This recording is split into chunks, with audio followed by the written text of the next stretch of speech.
And moving on, up the card, Jared Vanderira versus Chase Sherman. Jared Vandera's the lock. He's bigger, he's rangier. He looked all right against Arlovsky on the feet for 3 rounds, so you got to kind of give that somewhat credit. He did better against Romanov than Sherman did by far. I mean, he lasted into the second. Sure, he got beaten up, but at least he's a tougher guy with at least somewhat capable grappling defense. Got submitted in his last fight, and I predicted the scarf hold for Oleinik, but he had some decent scrambles first of all against Oleinik, so he showed that he has got some grappling ability, and Sherman has none of that grappling ability. Small guy for the division, not very strong whatsoever, not really a physical athlete at all. And neither is Vanderira, but he's just a big lard of mass. And he cuts to make 265, and he can still push a decent pace over 3 rounds. So I think this is a no-brainer. I'm going to go with Jared Vanderira getting on top, being a bit of a mess on top of him, and maybe getting like a TKO to like tapping to strikes from Chase Sherman in a second. Sherman can be okay at times, and again, had a close fight with Arlovsky himself, I believe, but I think Vanderira is just a little bit better at this point in his career, so I'm going to go with Jared Vanderira being a little bit too big and being able to resort to the grappling if things get a bit messy on the feet. I think he's always got that option. I like options. I'm going with Jared Vanderira. Oh, big left! Vanderira near the eye! Chase Sherman! Jared Vanderira's the lock. So I think this is a no-brainer. Jab. Right hand from Sherman lands good. Uppercuts. Oh, he rocks Vanderira bad. Yeah, go to sleep and let your kids starve, you fat cunts. Go on. Smash him up, Sherman. You stupid fat ogre. Put him out of his fat fucking misery, yeah, bitch. No fucking takedowns. Good for Sherman. I'm sick of this cunt. Sick of him. Get rid of him. Just cut him out of the fucking UFC, the fat shit. The stupid fat cunt. Cut him. Good for Sherman, dude. Stupid fat oaf. Put him away. Fat prick. Shoots on Oleinik and gets his back round 1, but the game plan's to stand with Sherman for 3 rounds. Your daughter deserves to starve. Like, I have fucking time for this bullshit, dude. You can't tell me this shit ain't rigged. Good win from Sherman, dude. Well done. He kept his job. Good for him. Thank you for the $2. Jan Vanderira's lock of the card. He is! He took down Oleinik, and he was getting the better of the grappling exchanges until the very end. He didn't shoot a single takedown on fucking Sherman. What am I supposed to fucking do here? Thank you for the €2. That was so hilarious. Congrats to Sherman. Congrats to Sherman. Good win. Thank you for the $2, Adam Ahmed. Oh my God, Walt Harris should have easily detonated Vanderira. Would have. Oh, that was a fight that was supposed to happen. Okay. I can't fucking get over it, man. It's just they're so fucking stupid and fucking fat. Like, go home and look at your fucking daughter knowing that you had half the fucking paycheck. And know why you had half the fucking paycheck, you fat shit. Don't be look like I've tried to fight for our living and gave it my best. Like, no, you're just a dumb fucking retard, dude. Some people just aren't supposed to be good at anything. Thank you for the $2. Big cost 47. That's definitely getting clipped. I don't care. Moving on. Up the card. Gerald Meerschaert versus Bruno Silva. Lock of the card, in my opinion. Not like Jared Vanderira. Not one of them locks of the cards. This is actually a lock of the card. Bruno Silva, Gerald Meerschaert. GM3. He's a middleweight. So it's tough because sometimes you see a middleweight win and you think, oh, they can actually fight. They know what they're doing. And then you see them fight, you know, anyone of some level of somewhat skill.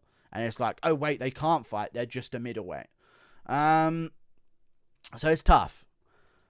I'm definitely going to be going with Bruno Silva, though. I feel as though, you know, you can look at the Muradov loss, but you can also see, like, you know, Muradov was kind of overlooking him, swinging a bunch of shots in that first round, eventually started getting caught back a little bit as well. I don't see Bruno Silva getting sort of ahead of himself in this matchup. He just had a tough fight with Alex Pereira, which aged very well, seeing as Pereira just destroyed Sean Strickland on the feet. He beat Jordan Wright pretty easily on the feet, took a couple of blows, landing a bunch of them back, and got the finish there as well. He beat Andrew Sanchez, who ran a wrestling game on him. I feel as though Gerald Meerschaert's going to try and wrestle him up against a cage. But Bruno Silva, you know, he turned his back, he tucked his arms in, kept his knees tucked, stopped the back take from happening, worked his way up so many times in that fight against Andrew Sanchez, showed such a good gas tank. I can see GM3 ragdolling him in the first, taking him down a bunch in the first, getting knee to the body, punch to the body and stuff like that. And then Bruno Silva works his way back up. Round 2, similar story, but GM3 starts completing less of the takedowns. Bruno Silva starts hurting him to the body, punching him here and there, hurting him on the feet a couple of times as well, stuffing the takedowns a bit easier, beating him up towards the end of round 2. I can see a 3rd round TKO from Bruno Silva. Heaven forbid the GM3 guillotine comes back out of nowhere, but he just didn't look like a capable fighter in his last 2 performances, even against Stoltzfus, who just won, but even still against Stoltzfus, he didn't even look good. So I'm going to trust in Bruno Silva getting this one done. And he starts to make mistakes defensively. He'll start to dip. Oh! Big left from Meerschaert. Silva's down. GM3 trying to pounce. Clemens up. Using the strike to set up the finish. Oh, that's Silva able to kick out of it. Now it's guillotine. There's the tap. Clemens up for Gerald Meerschaert. Lock of the card, in my opinion. Lock of the card, in my opinion. Not like Jared Vanderira. Not like Jared Vanderira. Misses the shot, but stuffs the takedown. Knee to the body from Meerschaert. Left hand KOs! Pereira couldn't do it! Pereira couldn't do it, though! Pereira couldn't do it, though! But Meerschaert can. He's got him in the gilly, but Bruno Silva scrambles out of it, but he's still got him in the gilly. He's tapped. 3rd round Meerschaert. Retardation. Pereira couldn't do it. 2-time, 2-division glory kickboxing world champ. Couldn't fucking do it. But Meerschaert can. This is the shit that we're dealing with. This whole sport shouldn't exist. This whole sport shouldn't exist. Good win from Meerschaert. Well done, dude. It might stand for Matrix, the fucking M in Meerschaert. M in GM3. 2-time, 2-weight division glory world champ. One of the best kickboxers of the generation couldn't do it. But the left hook of GM3 could. Stupid fucking sport. It's a dumb fucking sport. Everyone's shit. They don't deserve fucking money. They don't deserve more pay. They ain't good enough for it. Meerschaert wins. 3rd round guillotine. Like I said, unless Meerschaert gets a 3rd round guillotine. Heaven forbid the GM3 guillotine comes back out of nowhere. Thank you for the thing. Imagine picking Bruno Silva. Imagine having a brain and picking him. Yeah, exactly. It'd be crazy. Imagine being logical and picking Bruno Silva. Fucking retardation, dude. But Dustin Stoltzfus easily dominates him for the whole fight and then loses at the end. But he's outstriking Bruno Silva. This sport makes no fucking sense, man. Thank you for the 2 Belgian nips. GM3 goat. You're just salty. You go to the showers. No. They don't deserve money, man. They don't deserve money. Lock of the card. He is the lock of the card. He's the lock of the card. And you all agreed with me. Everyone agreed with me. Fucking sport is so dumb. Bruno Silva will never be anything. And neither will Meerschaert because he's shit. And he dominated by Jotko. Thank you for the 5 Australian dollars. Damn, I already thought our 17-second KO killed the cat, but why does he keep winning? I don't know. Gerald Meerschaert in it. As we move on to another fight up the card, which is Steven Peterson versus Lucas Alexander. I'm going with Steven Peterson here. Lucas Alexander, I think this is one of the locks of the card. Lucas Alexander doesn't really finish people. Something I've noticed when looking back through his career. This is the guy that got absolutely dismantled on short notice by Joe Anderson Brito. He stepped in, saved the fight against Brito, got completely choked out in the 1st round and made to look incredibly easy. And I never like it when a guy looks so easy. You know what I mean?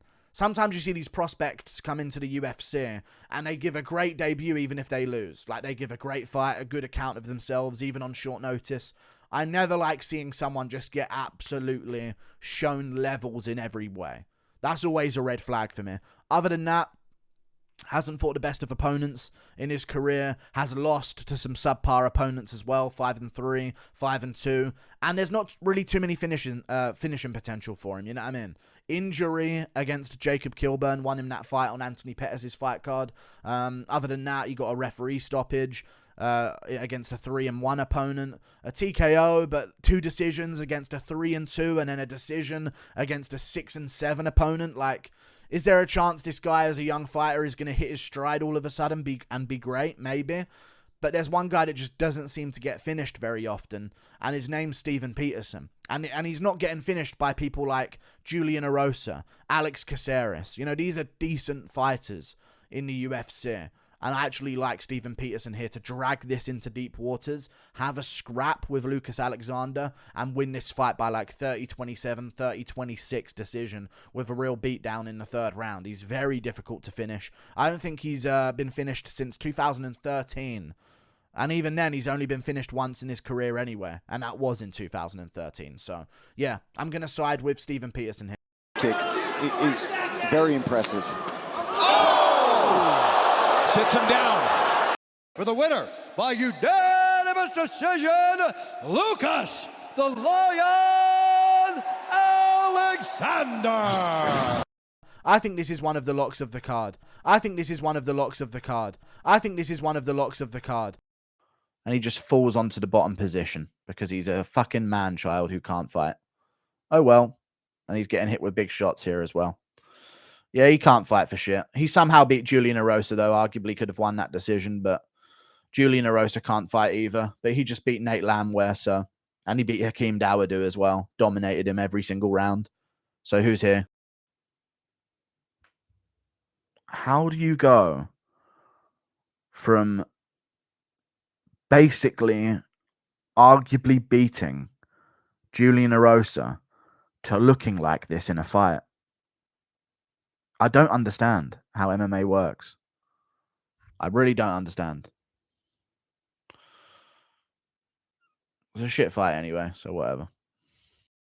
He's not even good, but he's still looking good against Peterson. You know what I mean? Pete salt levels. I'm salty about this, dude. He stopped training before this fight, and he got dropped badly. Just end the fight, dude. Fucking cut this guy. You can't have him in the UFC anymore. Cut him from the UFC. Lucas Alexander is going to get exposed in his next fight, and I can't wait. But Peterson just stopped training. Got cracked again. No, don't have your crowd moment. You don't get any points for this. But now he's scrapping, see? He's actually trying to scrap. Looking at the clock. How much time do I have left before I lose a decision? Good kick from Alexander there.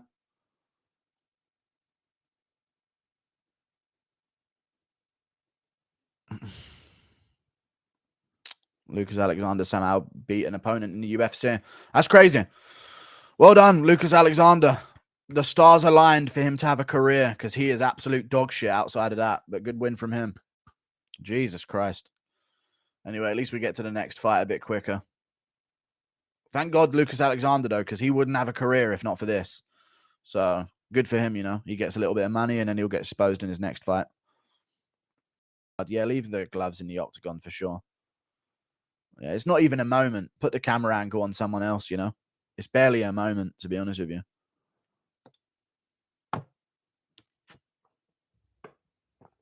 But good for Peterson. He made some money in his career. He knew he was going to retire regardless. Good for him. He's done. Let's cut to adverts. Here we go. Some adverts. Thank God. Guru can't pick fights for shit. You still watch regardless. So who cares if I can't pick fights for shit? You'll sit here and watch regardless. Thank you. Split decision with Julian Erosa and then just smoked by an absolute can that shouldn't be in the UFC. That is absolutely crazy. But good for him. Good for him. This motherfucker said a lot. I think this is one of the locks of the card. I think this is one of the locks of the card. That's crazy. You said 300 seconds as well. On his retirement fight, yeah, I should have looked into it and known that it was his retirement fight before fight week had even started. Lock of the night, it wasn't. I didn't say it was lock of the night. I think this is one of the locks of the card. I'm on the rise. Desanya. Yeah, Desanya is actually who I was thinking of.